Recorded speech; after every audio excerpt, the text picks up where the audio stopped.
Addiction. You realize that most of us are addicted to something that actually comes from traumas earlier in life. However, the solution is not just trauma. It can be chemical, it can be emotional, it can be physical. I interview a doctor who is an expert in this area who brings the multi-therapeutic approach and cellular detox that I've been teaching for years. He puts it all together in this show and talks about some unique answers, even gives you how to breathe, and a really amazing strategy that you should apply and need to apply every day. I'm telling you, this is a great show with just some real practical advice about some things that will change your world. But if you don't think you're addicted, you just might be. But there's an answer. Stay tuned. Everyone, welcome to Cellular Healing TV. I'm Ashley Smith, and today we welcome Dr. Nick Jensen, who is a naturopathic physician, yogi, husband, father, biohacker, speaker, and podcaster on his own show called The Dr. Dads.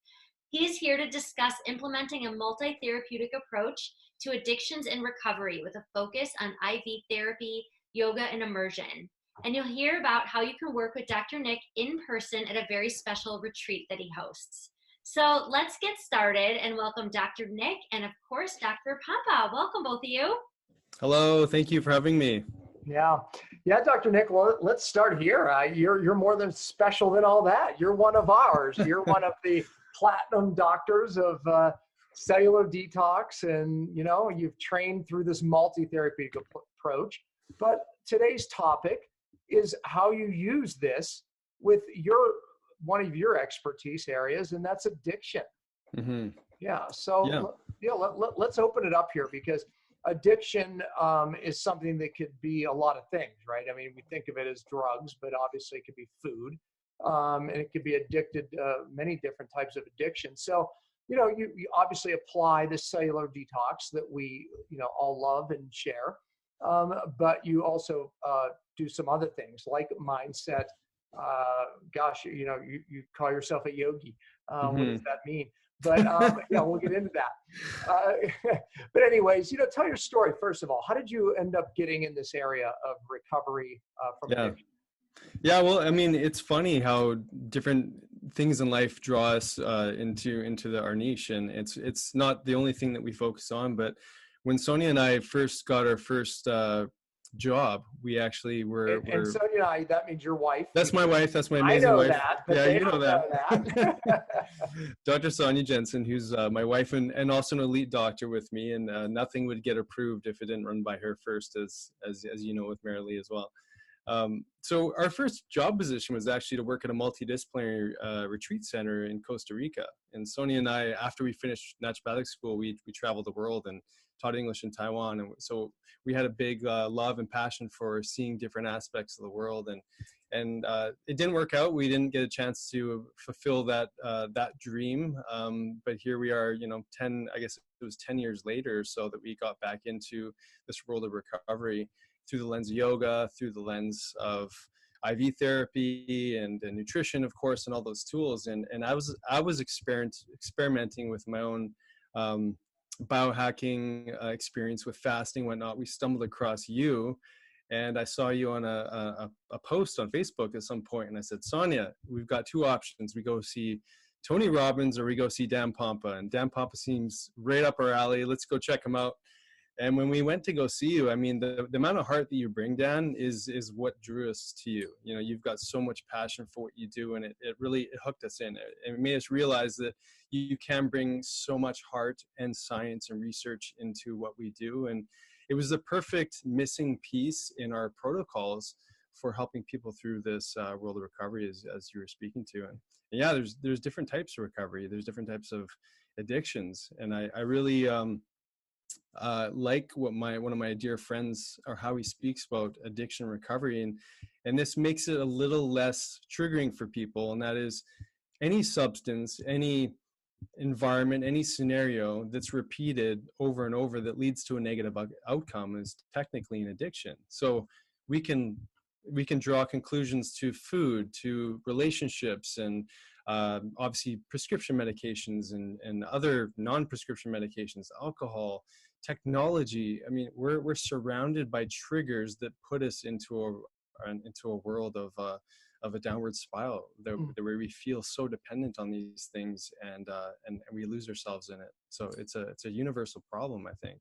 Yeah, it really is. And, I don't know, they say anywhere between 3 and 5% actually break the addictions permanently in their life. And, I believe cellular detox becomes a big part of that, especially when you're dealing with certain addictions. But, I think what you bring, that full scope of it, because it's not just the chemical aspect of things. There is a mindset part of this, right? Because the patterns still exist, and you have to change those patterns of thinking. Again, those patterns of thinking are hard to change when the chemical parts of things are still there. So again, it really becomes a multi-therapeutic approach to this answer. So let's start there, right? So kind of unfold that, because if you don't deal with all of those areas, then you're going to fall victim again to the addiction. So kind of peel that apart where you start with somebody. Yeah, well, I mean, obviously, we always want to, not obviously, it's not obvious to the person that's going through.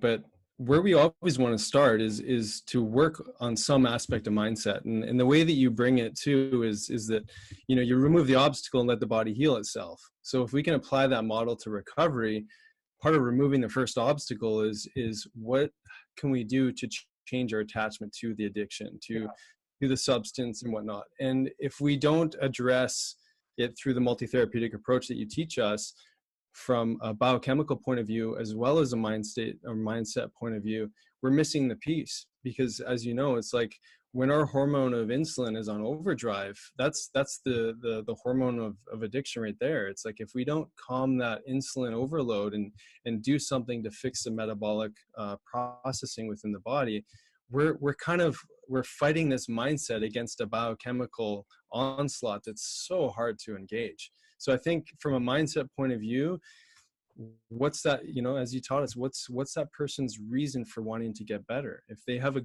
good enough reason that's bigger than the thing that's keeping them attached to their addictive substance, then great, there's an opportunity for progress. And at the same time, can we unhinge some of that hormone overwhelm with this craving cycle of over addiction to even just sugar?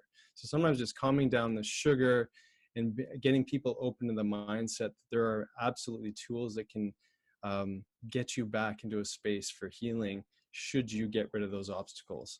And so it's those are sort of the two starting points, I think. Let's unfold that a little bit more. So when you're dealing with the mindset, I mean, if you don't get upstream to the causative factors, right, then everything else downstream is not going to work anything lasting anyway. So as far as addiction goes, Dr. Nick, what do you find are some of the big upstream issues? So for example, when I'm talking about chemical stuff, the 3 hidden ones that I call the 3 evils, right? Mold, people miss it. Metals, people miss it. Hidden infections, those 3 are the ones that are missed. Is there something similar you'd say to mindset? Meaning, like, if we go back into someone's childhood, it's this, or this are typically where we find those clues. Yeah, absolutely. And I think the biggest thing, it comes down just to attachment and connection. And when we lose that connection to our tribe, our community, and that's early childhood, when we don't feel that love and tenderness from maybe a parent, or that maybe there's abuse or violence, or we see these patterns that are passed down through the lineage of our DNA and our environment, I think the first reach for everybody is, how do I feel connected to something? And sometimes that's connected to community, but it's also maybe connected to something greater than themselves. I think a lot of young people in this day and age too are looking to, different party drugs and things like that to just help them feel a little more connected to something bigger than themselves.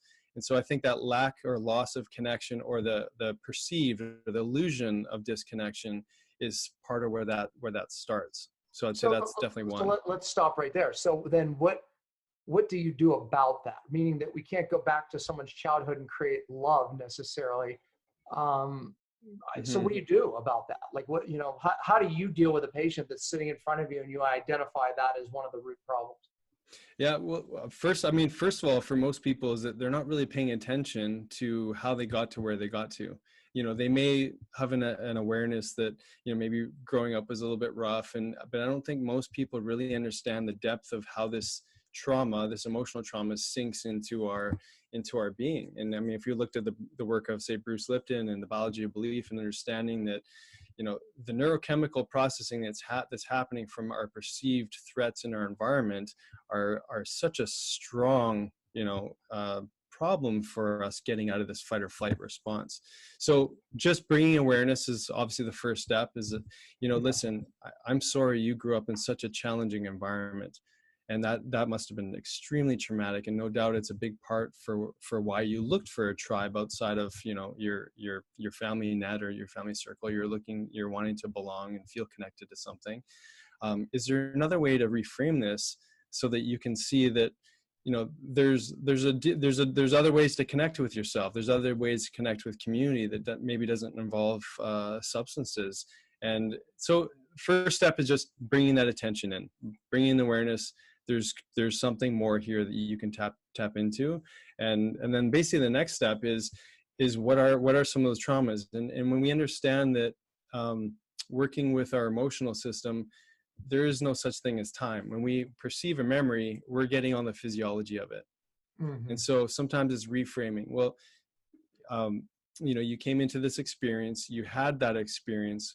The first way to look at it was that was bad, and that molded and shaped you. And so we label it as a trauma, and we label it as something really hard to overcome, that we subdue that feeling with a substance or drug or, anxiety medication, whatever the thing may be. But until we allow ourselves to get into that feeling again, I like Dr. David Hawkins' process of letting go. So it's all about feeling what we're feeling, allowing ourselves to feel that instead of push it away. And so I encourage all our patients to go through this program, find a way to invite these feelings back in so you can reframe your connection to them and see that it's a part of your unfolding, it's part of your journey.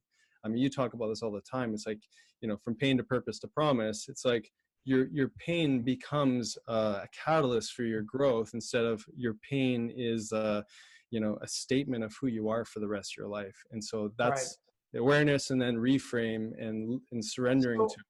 So is the addiction oftentimes us not wanting to experience those feelings again? In other words, why is that our brain's answer to the problem when it's not a good answer? But why is that? What is it that we end up going to addiction because of a trauma, or this lack of identity, or this lack of connection?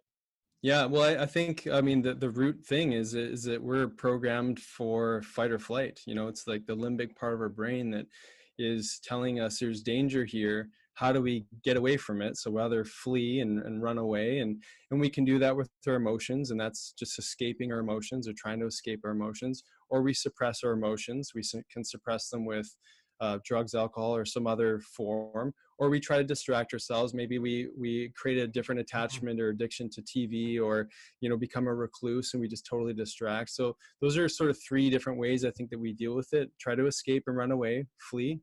Try to suppress, whether it be another type of drug or addiction, or, prescription or otherwise.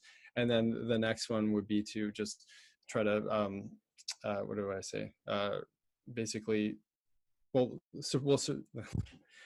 suppress, escape, or distract. And so, we're all stuck in some form of that. And that's why we reach for things to try to calm that pain down in our system, instead of allowing ourselves to feel that emotional. Right. So, subconsciously I'd be saying, or consciously I'd be saying, no, I don't fear that emotion, but yet subconsciously you do. So you avoid it at all costs. So how do you help the person get there? Because you said step one was going, it's okay to feel that. And I'm going, I don't have a need to feel it. I don't care. It doesn't bother me, but yet it does. How do you deal with that, man? Yeah, this is why, Dr. Sonya, realized that sometimes the easiest way to do this is to bring people into an immersion setting. because when we're constantly surrounded by our triggers, our fight or flight response, our phone, our social media, the distractions, or if we're in the environment of suppression or whatever that may be, sometimes we need to be plucked out of our environment and put into, this is why we run a program that's basically 15, 20 to 8 days long, where they're with us constantly. They're totally removed from their environment, or we take them onto a retreat where they're surrounded by a loving community, where they're learning tools to reframe, to release. We teach this through breathwork and yoga and mindset conditioning and all sorts of other things, because sometimes we have to be pulled out of the environment in order to allow for these processes and these healings to happen. Because I don't know about you, but when you're a dad, or a mom, or whatever your job is, you're busy doing your work and you're trying to make sense of the world and move through your reality. You don't make time to look at those underlying traumas. You don't make time to eat the right food sometimes, or do what you need to do. So sometimes we need to be removed from our environment, put into an immersive setting. And that's why there are some real benefits to people going into recovery at some of these different facilities, right? Because it's sometimes the only way to get out of that space. Well, but and again, I will have, when's your next retreat? Because I agree with you. I think that's really important, because if you don't take people out of the environment, they're just not going to get there. However, the other fails will come, that they'll go to one of these things, but then they're not dealing with the toxic issues at the cellular level. Obviously, that's part of what we do. It's a multi-therapeutic approach, right? So let's keep folding it back here, because if we don't change their mindset, you made the argument that pulling people out of their environment is critical. Getting them to experience what they're really afraid of experience is the first part of healing. And maybe we should go to the second part. I don't know, or we can move on to some of these other places where if you don't hit these areas, you're not going to get through this. Mm-hmm. Well, I think one last thing on mindset I would say is that we're creatures of doing, and we're constantly like, I got to do this, I got to do that, I got to do that. And one of my mentors in the world of yoga says it's effort to give, but it's relaxed to receive. And when we're constantly in a space of doing, giving, we forget about that space of receiving. And the way I relate to that in our world of naturopathic medicine, alternative health, or whatnot, is to create space for contemplation, meditation, prayer, to get in touch with something greater than yourself that can feed that part of you. Because when we're constantly in a space of doing, we're so linear in our thinking. We don't realize that creation and opportunity and manifestation and all the the more intuitive aspects of who we are as spiritual beings having a physical body, is that we can tap into these other resources when we're not constantly in a space of doing. And so this is why I love, I don't care what it is for you, prayer, reading the Bible, deep in meditation, contemplation, reflection, but you got to create space for that so that you can be in a place of be instead of a do. And so that's sort of like the cap on the mindset. Yeah, and another argument for a retreat or something to force you out of your day to day. Yeah. Because in the day to day, it's very difficult. Unless you already have that habit, it's very, very difficult to get for there. For most, it's not the case. And we've all been there. I'm not talking from a pedestal. I had to learn a lot too. We all have our childhood traumas that we've had to move through, and challenges that we perceive to be the biggest deal in the world at the time that we're going through it. So mine was dyslexia. It's and again, I always looked at mine as going, that's not even a trauma. Look at these poor people who have been raped, et cetera, et cetera. But yet what I didn't understand is that my subconscious, it was maybe, you can never make comparisons, but to my subconscious, it was like, this is horrible. It's like, you were afraid of this. You were afraid of being made fun of. You were made fun of. So it was like, of course, you set up the same compensations around your life to protect you, right? And again, I had to break those down. Yeah. What you brought up Bruce Lipton, there's these neurological patterns that are set up to protect us, as we're talking about, right? What people have to understand is that those patterns, that sends wavelengths to your cell. And Lipton has shown that it drives cellular inflammation. But if we can change those patterns, that change our thoughts, the thoughts send a different wavelength. And this is science. This isn't woo-woo. Those wavelengths change our cells differently. right? So it either becomes toxic thoughts, or healing thoughts. Mm-hmm. So knowing that, and I hope our viewers and listeners understand what I just said, but again, we talked a little bit about how we change that, but give our viewers and listeners some other tips on how we change our thoughts that change ourselves and ultimately our lives. Yeah. So after getting into thoughts and mindset, which is maybe a little bit more ethereal or outside of our control, or it's a mindset thing, then I think the next level of information that we can discuss, which you brought up, is the nervous system tone. And HeartMath, I mean, I love that company. It's amazing to see how they've brought all the research into understanding the coherence field of the heart. And when you dial into a breath rhythm where you're actually coordinating heart-brain connection, you create this phenomenon called heart rate variability, which the greater the heart rate variability, the better the parasympathetic tone or the vagal tone in the brain.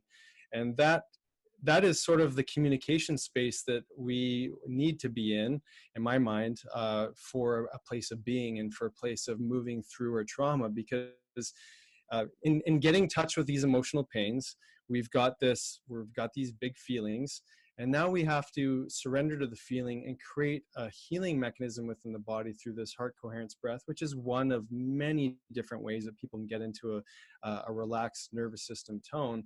But it's one that's measurable, and it's one that we use in our clinic. It's describe it. Give us more description.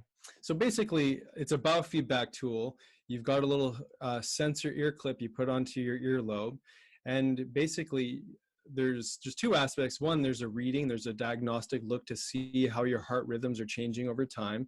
And then the other piece is a teaching tool. It's teaching you how to breathe in order to create a better coherence rhythm. Mm-hmm. And I've hooked people up with, serious cardiovascular dysfunction, valvular, valvular atrophy, and, really serious heart conditions. These people have such little variability in their heart rhythms. It's crazy. It's almost like a flat line. Yeah. So basically, a healthy system, you might go from 90 beats per minute in 1 second down to 70. And that's a nice deep range. Where the people with more complicated issues are constantly in that fight or flight state, it's almost like a flat line. They might be moving between 81, 82, 80, 79 up to 82. And it's very, very linear. And we test our boys, our two young boys, and I mean, they've got a massive, rhythm change, and they can quickly get into that state. So it's a really great objective, inexpensive tool that tells you about your nervous system tone and tells you how to get into a space of relaxation. So I think it's. I noticed you have an aura ring on, which thanks to you. Yeah. And it measures heart rate variability is one of the things, if you're recovering or not, right? I mean, you get to know your variability, when it's good, when it's bad, what makes it worse. And, I mean, again, something that's objective, you can track and look at. You start to then get a feel for, wow, when I get stressed out, I start flatlining. Oh, totally. And you see that in yours too, hey? Like if you go to bed late, or eat a late meal, or you're just jet lag, I mean, that's a perfect one. It's a real struggle to get that deep sleep, and then that nice big change in that heart rate variability. Yeah. Mm-hmm. Yeah. Well, when you can measure something, then you can start doing things to actually fix it. And, I travel too much. I've got to know. But anyways, so an aura ring, we should put the link up for people, because that is a way of knowing, what your variability is. And the heart rate variability is, again, an indicator of being locked in this sympathetic dominant state, which so many people are. Then it affects your digestion, and then that affects your immune system, that affects your all-around health, affects your detox. I mean, it goes on and on. Yeah.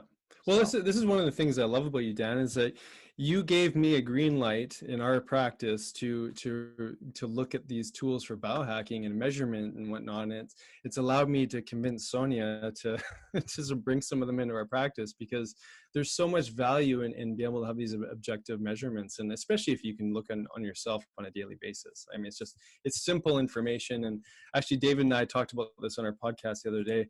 It's around $350 some odd for a ring. That's like $1 a day for the year, and you've got to pay it off. Yeah, so exactly. And we're not plugging or a ring here. It's just something that I learned from you, and I love it. Yeah, no, it's just a measure, something to Mhm. measure some of these things that are so important, and Yeah. we're talking about heart rate variability and, as a measure of your mindset, if you will, Yeah. some degree, and how important that is to change. So, okay, I mean, we get the fact that our thoughts affect our cells, and obviously there's ways to change that. Before we leave that topic and move on, what else do we need to know? Yeah, I think in connection to that nervous system tone, I would look at sort of the next level down. I'd look at the extracellular matrix, and the connective tissue and the fascia and all these networks of Mm, that we don't really usually refer to as the nervous system, but it's intimately connected to our nervous system. yeah. And whether that's someone who's suffered an injury or trauma, or again a drug overdose, or accumulation of biotoxins, and the cells have basically just kind of spit out inflammatory markers into the surrounding spaces, that's getting into that connective tissue, affecting the nervous system tone. And this is what I love about what you've been doing and teaching us, is that if we're not going to look at this from a multi-therapeutic approach, we have to also change the environment around these cells, which is connected to that nervous system. And so it just helps to deepen the layers, to show just how connected everything is, right? And as we're working on our mindset and the breath work, or whatever your practice is, to get into a deeper parasympathetic state, now we can start talking about how do we start to get movement happening through our body, moving your physical body. I mean, what we know now, I mean, not that we had to really look all that hard, but movement is one of the most powerful tools to get the BDNF and rise in brain function and just feeling good about ourselves again. And that comes through movement. And if we're not moving, we're not vacillating and pumping all that stuff through our extracellular matrix that's moving between Well, our cells. and movement brings deeper breaths. Oh And yeah, so it totally. ties in what you've just mentioned, right? So,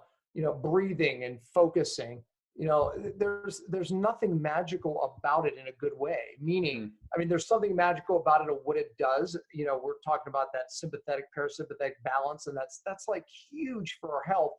But breathing it works. It Mhm. brings us more of that balance of sympathetic, parasympathetic.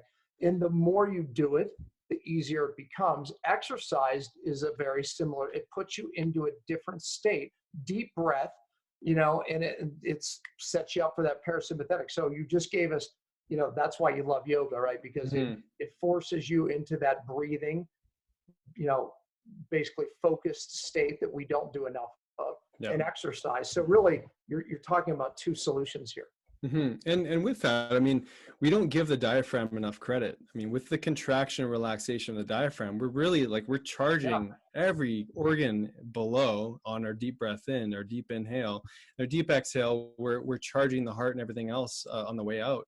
And so exercise does this, yoga, intentional breathing, anything that's engaging a full capacity breath. Because if we're sitting on the couch, or we're stuck on our medication in our homes, or alcohol, and we're not really moving around a lot, guaranteed you're an upper chest breather. You're not maximizing that full proprioceptive effect of getting full breaths into your body, which again influences the lymphatics, the extracellular matrix, everything that we were just talking about. And it's a huge part of the recovery piece. I mean, actually, if we dive in a little bit deeper into some of the early plant medicine people that were experimenting with LSD and mushrooms and different things to get people in an altered state of consciousness to get off their medications. These things were happening in Europe decades ago. And when they brought them to the US eventually, or North America, they eventually shut that down for many different reasons. But what some of these early researchers did was they started to bring in holotropic breathing, which is a very specific breath pattern that creates different gas exchange within the brain that puts you into altered states of consciousness, much like you would say in meditation, or yoga, or contemplation, or prayer, or being in whatever your version of divine connection may be. And when you start to tap into these altered states of consciousness through breath and whatnot, you start to see things a little differently. In yoga, we talk about changing perspectives by changing our angles. When we're in a very linear body type movement, and we you know, don't bring our head below our heart and bow to something bigger than us, or, you know, maybe do some inverted positions. We change blood flow in our body, and we change, we change our perspectives by changing our angles, and it allows us to see things more clearly. And, you know, I can't say there hasn't been a single time where I haven't finished a yoga class, a spin class, a good set at the gym or whatever it is, and you start just feeling better. Oh, always, Right? right? I mean, I mean, take a 20-minute walk in your day and watch what happens, because it forces you to breathe differently. there you go. Right? Yes, but hey, if you're out of shape, you'll breathe even deeper. You know, but with that said, right? That's what you're talking about here. Give us an example of how to breathe, right? Mm-hmm. So if someone said, because I challenge people, if you have the ring, you know what I'm saying, you have an objective way of measuring this that we're talking about, your heart rate variability, and there's a lot more there. Mm-hmm. But if you do this for 21 days, you know, you will come out a different person. So you get the ring just to prove it, number one, because you'll see the improvement. So exercise, but talk about the breathing that they could, you know, just add in. Well, I think just because there's so much research backing the heart math breath coherence technique, I mean, I think that's the simplest place to start. And, you know, just by virtue of how many people we've tested over the years, it doesn't take long to get there. The tool is helpful because you're getting that feedback, of course, but basically it's a deep inhale to capacity, deep exhale to fully release. And that's that's step one, just breathing fully. And ideally, you know, we get people to place their hand on their belly, so they're actually not in this place of what's called paradoxical breath, where when you're breathing in, you're actually your tummy is actually moving back towards your spine. This happens for so many people in that fight or flight state. So this is like actually step number one. Make sure when you're taking a deep inhale, your belly is actually expanding outwards. And so, yeah, I would tie that with the heart rate, the heart coherence breath work. So it's deep inhale, deep exhale, deep inhale to full maximal in breath, exhale to full maximal out breath. Make sure that the belly's expanding on that inhale. So that's step one. And how long do you do that for? Oh, you could literally do that for 3 minutes, you know, or less, you know, depending on, you know, age, toxicity burden, you know, the mindset, or, you know, whatever it is. But for most people, just switching out of that paradoxical breathing is enough to stimulate that vagus nerve, which is phenomenal. Breath work takes minutes. And folks, your vagus nerve runs your organ system. You know, that's what runs that parasympathetic that so many people lack when we're looking at that heart rate variability. So that rest, digest, and healing state, that's so important. So that's step one, just full breaths in, full breaths out, much like you would get if you're doing a, you know, class or exercise or what have you. Step number two, according to the heart coherent breath work, is, I mean, you can bring your eyes to a close and you're imagining that breath moving through your heart. And there's something about our physical bodies that when you bring attention to a certain area of the body, it stimulates the electrical system. It's kind of like, you know, you could be sitting on a chair and you're not paying attention to your feet, you know, but all of a sudden you're like, oh, I'm wearing socks, I got shoes on, and I can feel the floor beneath me. Now I'm paying attention to that area. So it's just, you're bringing information, nervous system information, whatever, to the area.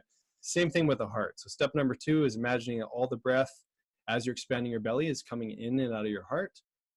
That's step number two.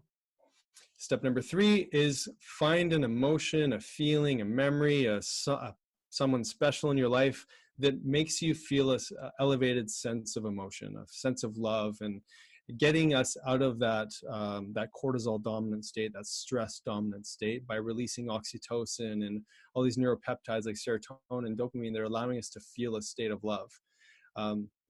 And that's essentially part number three. And that gets us into that space. And Stephen Kotler, in his book, Stealing Fire, and he wrote one other one I can't remember right now, but he talks about the state of flow. And the state of flow is this space that we get into where we have the perfect secretion of all the neurochemicals, anandamide, serotonin, dopamine, adrenaline, and there might be one more, oxytocin. And it's kind of like these 5 or 6 chemicals all get released at the right proportions, all at the right time. And that's when you sort of hit sort of the next level of what this breath is doing in our body. And that's that altered state that we get into where we start seeing the world a little bit differently. It's like the state you get into when you're in that runner's high, or, you know, you're like I know you love biking in the mountain. You get into this space where you're just so zoned in. It's all these neurochemicals that are getting released, and it's through that connection in the heart that you can do that with this type of breath. So what do you recommend someone starts? Because people watching this are like, okay, I need this, right? It's like, so how much do they have to do to benefit? When is there a better time than others? Yeah, well, there's always the best time is probably when you're in that middle of that, or maybe just at the tail end of that stress response. You know, we don't know what to do with ourselves. We're gonna go to our substance of choice. Maybe it's food, it's our phone, it's something that we know is leading to a negative outcome. Well, you know what, you did. My next thing is pulling us back to the addiction, but okay. Well, there you go. Yeah, because that's the time to do it, because you got to repattern your brain for, how do I move through this recovery process, or this addiction, or this negative outcome that I found myself in, neurochemically, you know, emotionally, you know, everything, physically. And that's the time to reprogram, because then we're desensitizing ourselves to this chronic result of that trauma, that exposure, that whatever. So, I mean, that's the perfect time. Are you going to get that right off the bat? You know, probably not. So if you can remember that at those points in time, it's fantastic. Otherwise, it's all about linking. I mean, you talked about this too. It's all about linking behaviors. You can't just bring a new habit in. You know, I'm going to wake up at 4 o'clock every morning or 5 o'clock every morning, do my breath work, and magically get on with my day. It doesn't work like that. Maybe every time you brush your teeth, right at the end, you take a minute and do it, or right before you get out of bed. Yeah, right before you get out of bed, you just okay, I'm going to take a minute or two. I'll set my timer. Maybe that snooze button that you press is the timer you get into that heart coherent breath, and then eventually it becomes part of your life. And it doesn't take long. Like 20 days, we say 40 days to change a habit. And if you can lock yourself even for those first 5, you start to feel a different set point. Your resiliency, your adaptability to your environment, your reaction that you may be in a typical scenario, you might just see that it's a little bit lessened. So I heard you say 2 things. Link it to something you do every day anyway. Brushing your teeth was an example, right? Mm-hmm. And also the second thing is link it to when you feel like, you know, you're trying to break that addiction. You feel that craving or whatever it is. Mm-hmm. Link it into that. Just doing those 2 things. If you say, oh yeah, I'm going to do a half hour of breathing every day, you'll probably end up as a fail. Yeah. It's never going to work. Yeah, I've tried that. Not gonna work. Yeah, exactly. We all have. Yeah. But if you link it to either one of those 2 things, your chance of success go up dramatically. Oh, considerably. Yeah. And you know, and this is the magic that you bring down with looking upstream for root cause issues, you know, root cause obstacles, because, you know, I think the next level of this journey, after understanding, you know, just some of the basic mechanisms to get into that vagal tone and deep relaxation, have tools to get out of a state of crisis and trauma, is like, well, what about the cellular environment? What about the cell membranes, the cell health, the cell energy, all the stuff that you teach? And this is why we're so grateful for what you brought, because being able to insert TCD and the principles of, you know, the elite coaching that you deliver for us, we're able to take people, you know, bring in all of our own uniqueness and blessings that we give to people, but then we're also able to teach them how to detox properly. Yeah. Because when you get in that space, I mean, a lot of this other stuff becomes a whole lot easier because you've got more faculty at your. I think doing it all, you know, one without the others, it's a setup for failure there. Because again, I've been on the other side where I was really sick, and I can tell you that, you know, breathing and those things that helped that other people didn't help me. Yeah. You know, because my cells were that dysfunctional because of neurotoxicity. However, as my cells got better, these things have become easier. However, once even I got my cells healthy, I still had neurological patterns in sympathetic, right? Mm-hmm. There were certain things, you know, even the smell of a chemical would still put me in the sympathetic state, that I had to change that pattern. Mm-hmm. So my point is this, is that you have to, again, it's a multi-therapeutic approach. You can't do this without this, or this without this. So many people are teaching breathing, teaching this, but they're not teaching the cellular detox of why someone doesn't feel well in the beginning.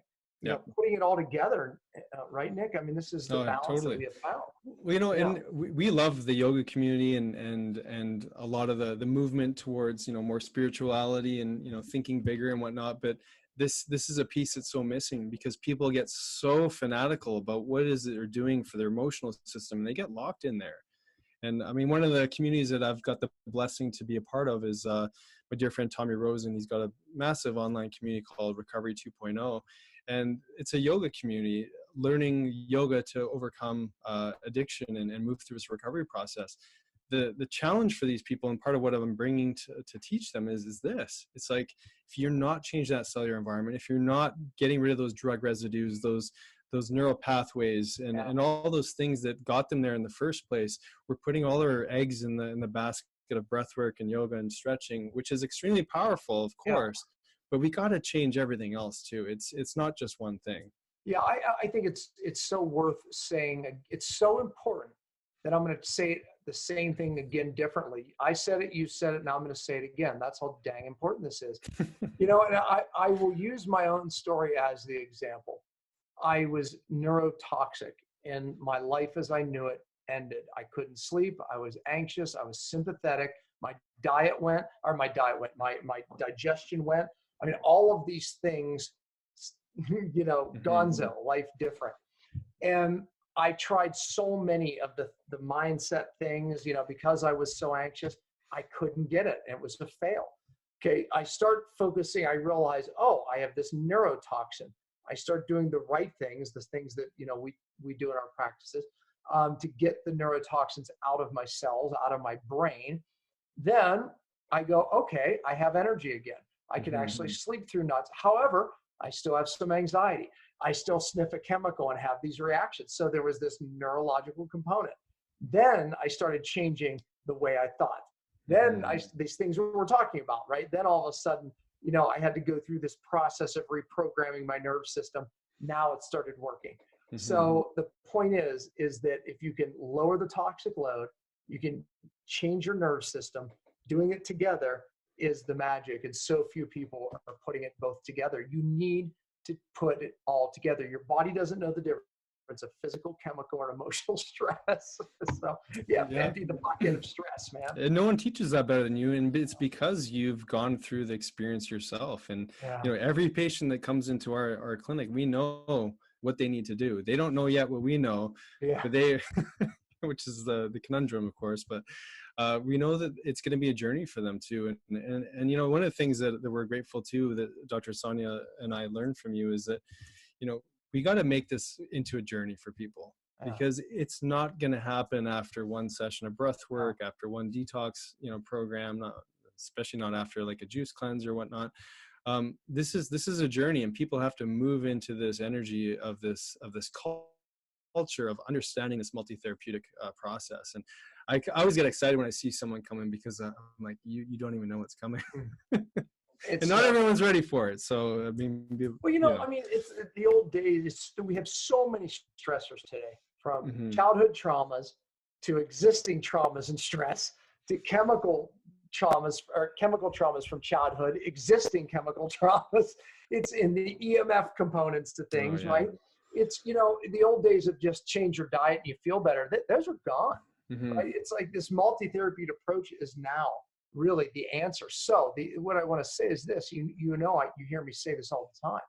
We can't just treat people anymore. We have to teach people the process so they can do it long enough to actually make a lasting difference. You don't to go into a clinic and just get treated and leave. That is so done and old that you're wasting people's time and money and your own, right? It's like, but if we take the time, to your point, and teach the person this, everything that we know, right? Through this process, man, their lives will change, and they'll change forever, as opposed to, hey, I feel better for a month, a week, a couple months, whatever it is. And yet 2 months later, they're going, I'm back where I was. Darn it. And then they keep losing hope, because that worked and then it didn't. That worked and it didn't. The process is, we have to teach people, what we're talking about here. Yeah. And that's essentially, this is the movement of recovery. Like, I love that.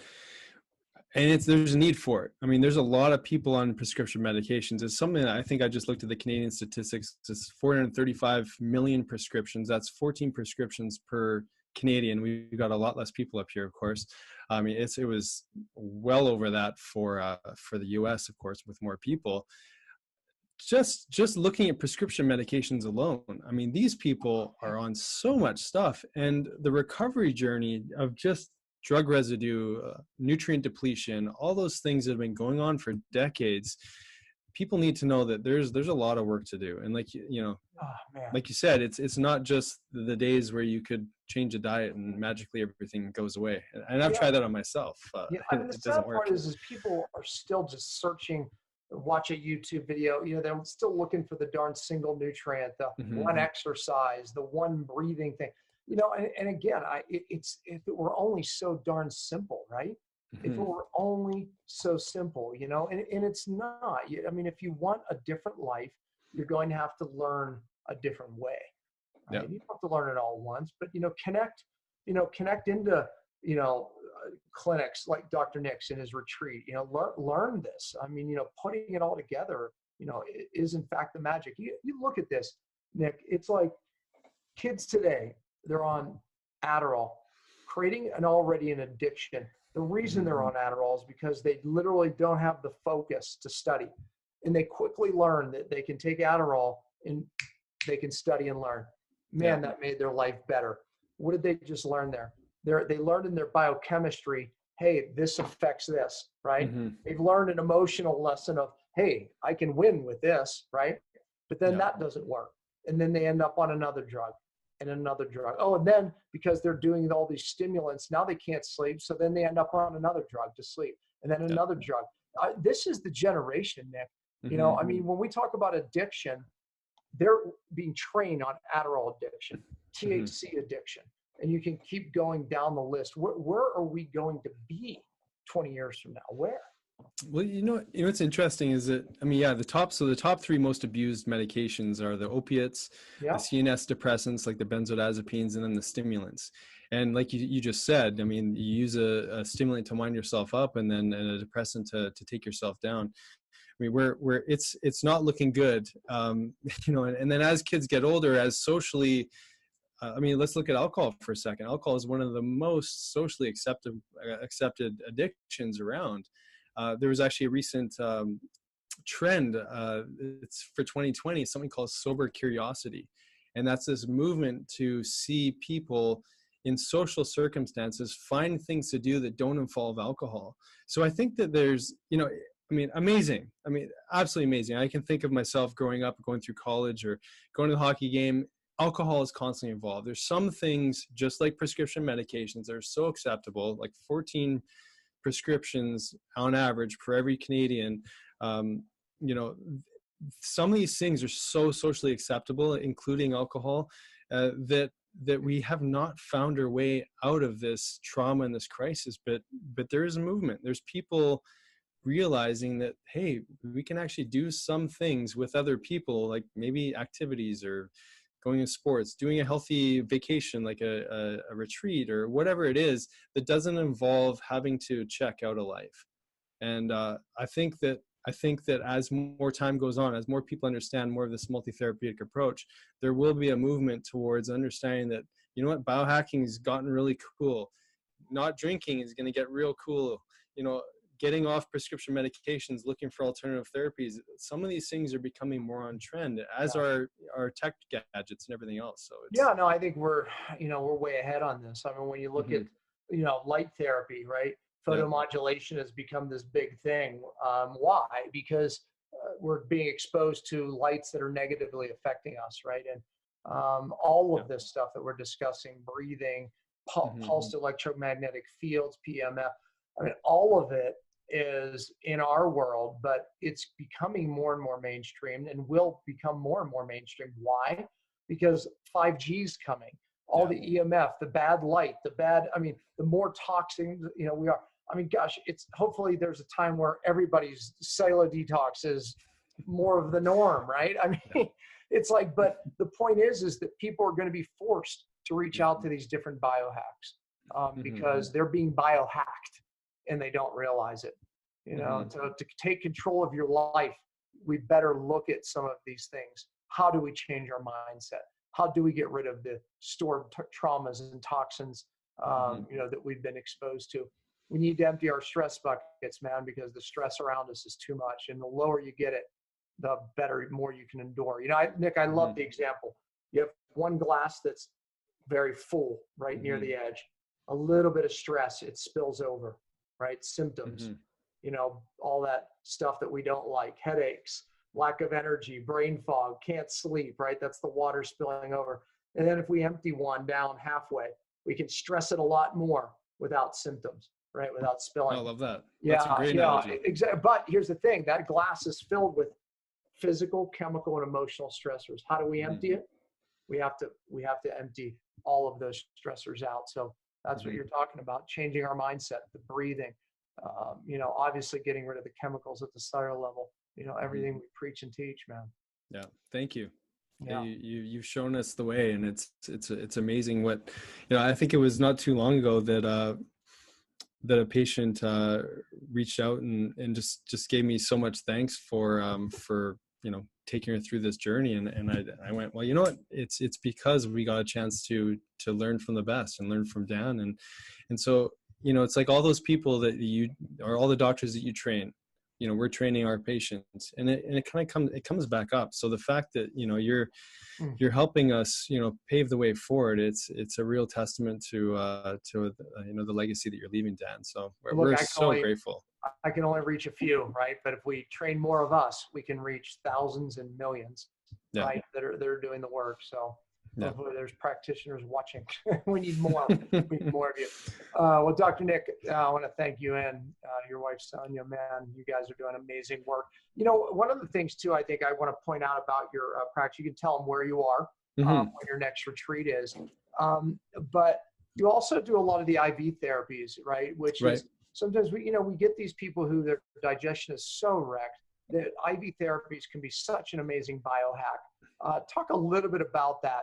And also, like I said, where your clinic is. Yeah. Thank you. IV therapy we've been doing since we've opened our clinic, just because, I suffered from what seemed like Crohn's illness, Crohn's colitis. My mom had it when I was growing up. And so digestive dysfunction was a big part of my health history. And so we saw the need, because I saw the need for myself.